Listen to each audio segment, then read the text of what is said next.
As I mentioned in my last video, INFPs are consummate listeners and they tend to openly collect information on a topic that they have not formed an opinion about. However, after this process of complete openness, there is a region in the INFP brain called FP1 that becomes very active, which is an area that comes to a firm conclusion about things. This is when INFPs start to develop a passionate conviction about an issue. This is when we have this feels good kind of experience, which we're all familiar with, when we know that we came to the right decision about something. And this is a great feeling. It is great, and it can be beneficial in decision making. However, it can also lead to being judgmental and an inability to take in information that is contrary to our beliefs. So INFPs are kind of a paradox. In a sense, we are the least judgmental type, but in another sense, we are the most judgmental type. So there are descriptions out there that say INFPs are really unassuming people, and there's others that say that, wow, you guys are very judgmental. So in my opinion, we're actually both extremes. We could come in with the least preconceived notions about new people or situations, which others will quickly form judgments about. And in this context, we're perhaps the least judgmental of any type.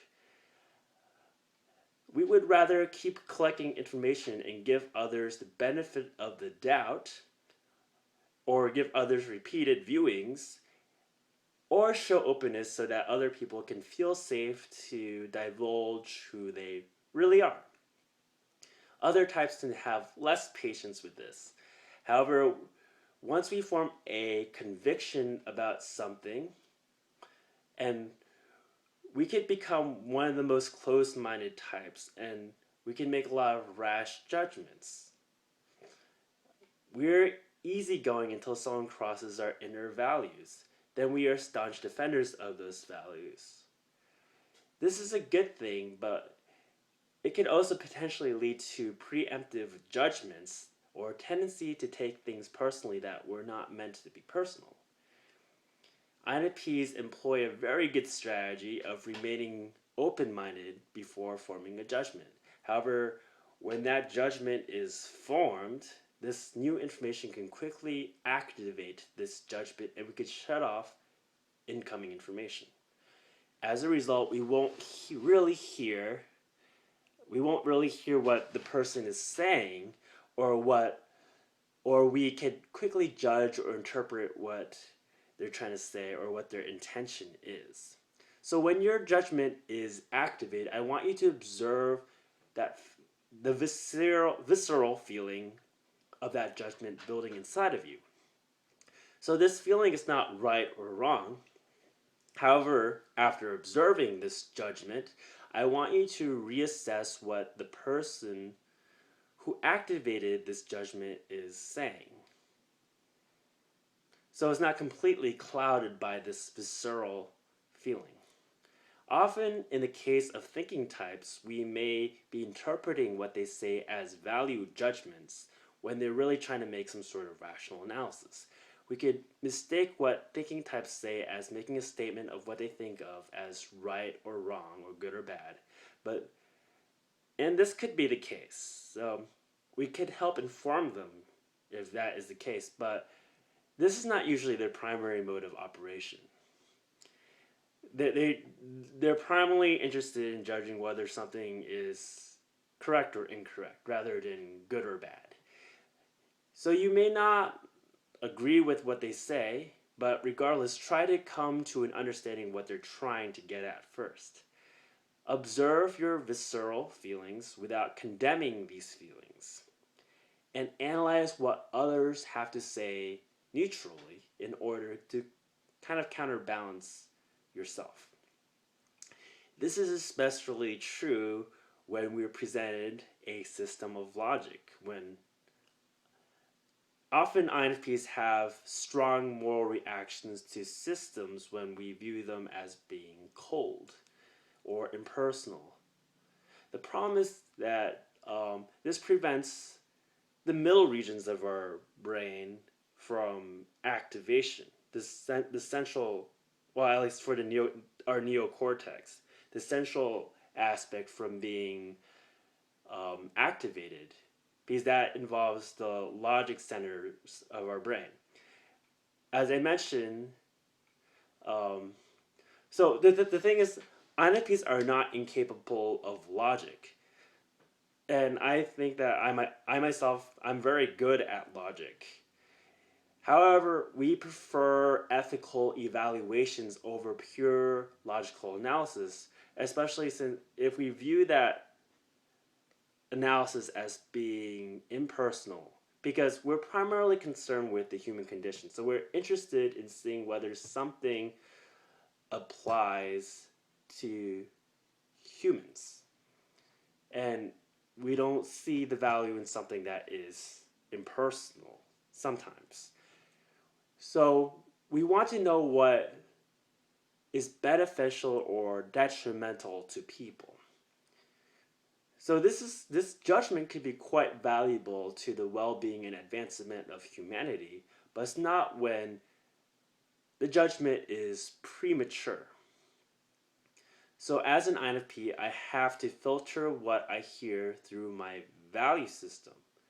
It's just kind of how I operate. However, instead of stopping there, I personally find it better to more fully try to understand an informational system and exercise my logic in order to do that.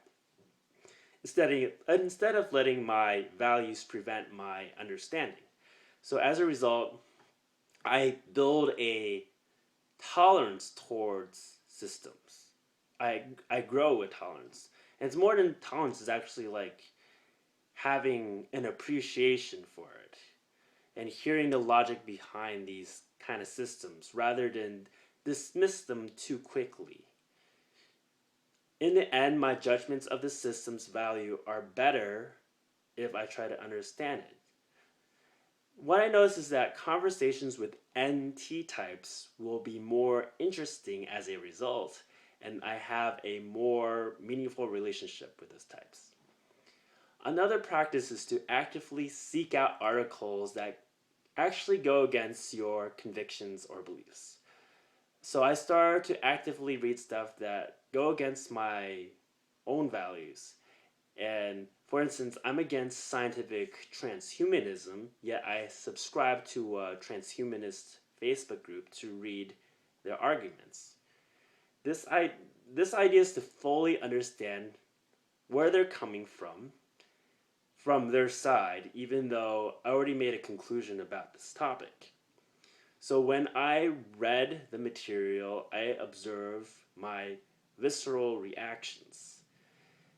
The goal is not to suppress these reactions, but rather to not let them take over, to the extent of preventing me from absorbing information contrary to my beliefs. One of the biggest weaknesses of INFPs is to hold to beliefs in the face of facts that contradict them. So the benefit of this is that I can form stronger arguments because I hear the version of the debate from the other side. Or I might actually see the other side as being more valid than I thought it was, despite my initial convictions. The final suggestion I have in terms of rewiring your brain is, as an INFP, is to look at the nature of our intuition. INFPs are extrovert intuiting types. This means that we are imaginative, innovative, we experience creative highs, and we can quickly brainstorm a lot of ideas. We could get distracted, preventing us from getting in the zone when we get excited about a number of trails that we could follow. So this shows up in the brain scan as a Christmas tree, lights of a Christmas tree. The whole entire brain lights up. Each region has high amplitude, and they're out of sync with other areas. And it's pretty cool, but sometimes this is kind of an inefficient process. inefficient use of energy that could leave us rather scattered. So I think this is a beautiful process. I don't think we should try to suppress this process or anything. However, sometimes we could have much more good ideas than we know how to deal with. And this may paralyze actions. So I want you to think of it another way.